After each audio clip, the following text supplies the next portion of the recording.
Alors, on va commencer en douceur avec ce tuto, puisqu'on va partir à la découverte de l'oscillateur et les formes d'ondes qui sont disponibles dans cet oscillateur.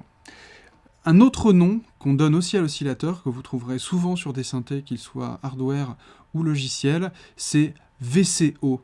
VCO, VC pour Control Voltage. On reparle de tension électrique, hein, comme je vous avais dit dans l'introduction.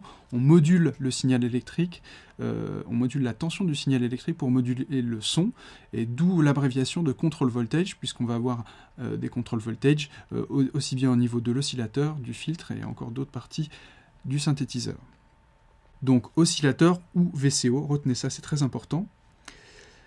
Donc l'oscillateur, je vous ai dit, c'est la matière première, hein, c'est notre signal riche qu'on va générer et qu'ensuite on va filtrer dans un deuxième temps. Donc c'est très important de connaître les différentes couleurs sonores de chaque forme d'onde pour savoir ensuite, quand on est dans une phase de design sonore, lequel choisir ou lesquels associer pour obtenir l'effet désiré.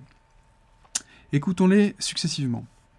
Je vais commencer par la forme d'onde en dents de scie, qui se situe ici. Écoutons-la. Je vais rouvrir le filtre que j'avais fermé, pour bien entendre toute la richesse de ce son. Ensuite, je vais vous montrer l'onde carrée. On les appelle évidemment par rapport à leur forme quand on les regarde dans un oscilloscope.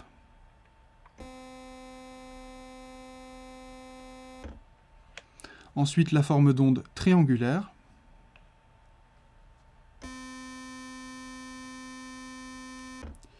Et ensuite, le bruit.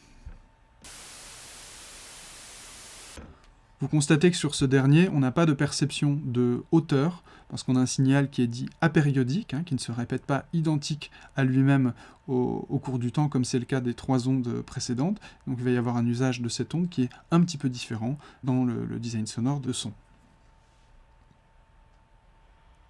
Je vous ai donc fait écouter les différentes formes d'ondes sur le synthé physique, donc le mini brut d'Arturia. On va maintenant aller voir ce qui se passe au niveau du contenu des signaux qu'on a écoutés. Donc là, je vais utiliser ce qu'on appelle un analyseur de spectre, en l'occurrence celui de Adobe Audition, qui est très pratique et très bien pensé.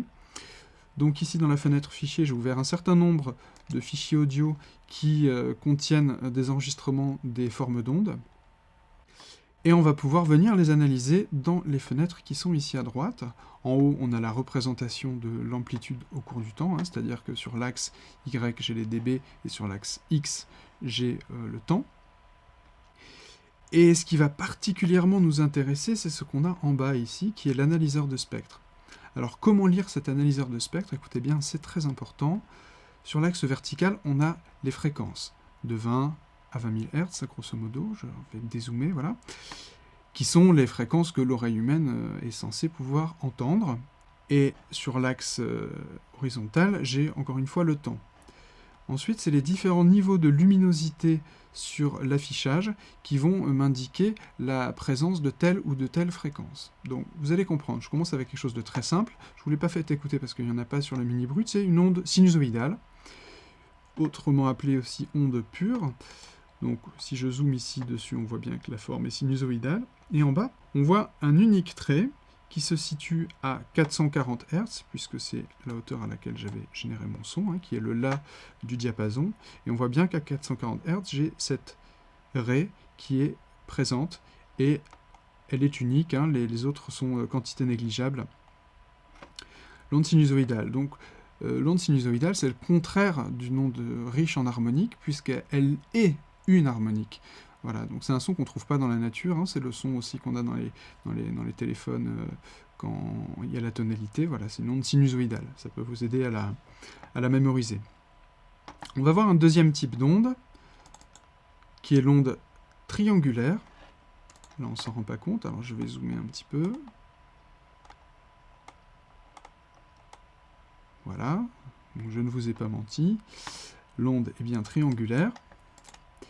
Alors maintenant, si on regarde dans l'analyseur de spectre, c'est très différent de ce qu'on avait avant avec l'onde sinusoïdale, puisque là, on va avoir des harmoniques à des intervalles réguliers. C'est-à-dire que ces fréquences qui apparaissent ici sont des multiples de la fréquence fondamentale. La fréquence fondamentale étant celle qui est ici en bas. Je peux même vous la faire écouter séparément. Là, c'est un petit peu court. Je vais allonger la sélection. Voilà. Quand je l'écoute toute seule, c'est ni plus ni moins une onde sinusoïdale, puisque je n'ai plus qu'un harmonique. Donc je vais vous faire écouter la forme d'onde à nouveau, pour vous rafraîchir la mémoire. Voilà. Et donc ce son est constitué de plusieurs harmoniques. La fondamentale que je viens de vous faire écouter. Un premier harmonique.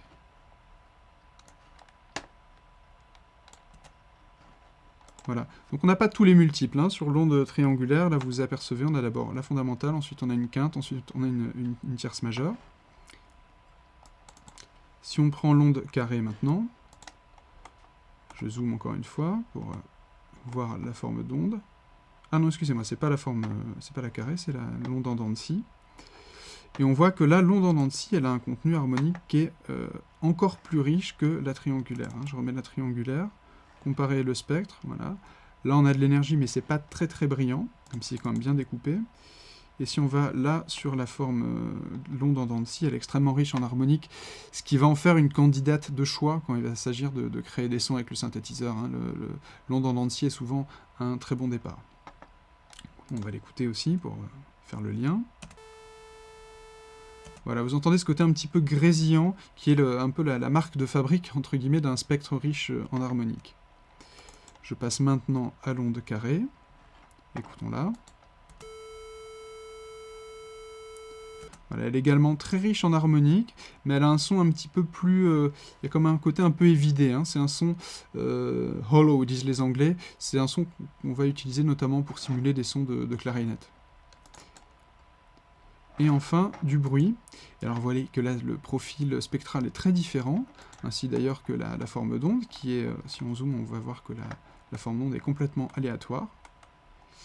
Et en l'absence de périodicité, eh bien, qu'est-ce qui se passe? Eh bien, c'est qu'on va avoir de l'énergie spectrale sur toutes les fréquences. Donc là, c'est ce qu'on appelle un bruit blanc. Vous voyez, c'est la même couleur, hein, le même orange, des graves jusqu'aux aigus. On a la même énergie sur tout le spectre. Il y a plusieurs types de bruit, le bruit blanc, donc, qui est très riche en aigus, et on a aussi un autre bruit, entre autres, qui s'appelle le bruit rose, et là on voit une décroissance au fur et à mesure qu'on monte dans les aigus. Hein. Ici on a beaucoup d'énergie, puis ça décroît progressivement, parce qu'en fait on a une baisse pour chaque octave. À chaque fois qu'on double la fréquence, on baisse le niveau de 3 dB, hein, grosso modo, donc c'est un peu plus proche des sons qu'on va trouver dans la nature. Alors ce que je veux que vous reteniez de ce tutoriel, c'est déjà être capable d'identifier à l'oreille les différentes formes d'ondes. Donc n'hésitez pas à les réécouter plusieurs fois chacune pour vraiment vous familiariser avec. Ensuite, on peut faire plusieurs remarques. C'est que plus la forme d'onde est anguleuse, c'est-à-dire l'onde en dents de scie par exemple, qui est très anguleuse, possède énormément d'harmoniques. Donc plus elle est anguleuse et plus le spectre va contenir d'harmoniques aiguës. Ensuite, une autre notion avec laquelle il faut vous familiariser, alors c'est du traitement du signal, et un peu de la théorie du son, mais vous pouvez l'apprendre dans certains livres, mais retenez au moins qu'un signal périodique produit une hauteur que l'oreille peut entendre et reconnaître et qu'on peut chanter à la suite, tandis qu'une forme d'onde apériodique va générer un spectre aléatoire et on ne va pas entendre de notes particulières. Voilà, donc tout ce qui est de la famille du bruit est apériodique, tout ce qui est de la famille des sons avec une hauteur déterminée sont les sons périodiques. Ce qui va être intéressant pour un synthésiste, comme on disait avant, les gens qui font de la synthèse, c'est d'observer des formes d'ondes d'instruments réels dans l'analyseur de spectre pour ensuite choisir les formes d'ondes du synthétiseur qui sont les plus à même d'imiter cet instrument, et aussi ça va nous donner des informations sur comment régler le filtre. Voilà. On va revenir sur toutes ces notions, mais dites-vous que plus vous connaissez le contenu spectral d'un son et son évolution au cours du temps, et plus vous serez capable de le reproduire avec un synthétiseur, et par la suite d'inventer vos propres sons.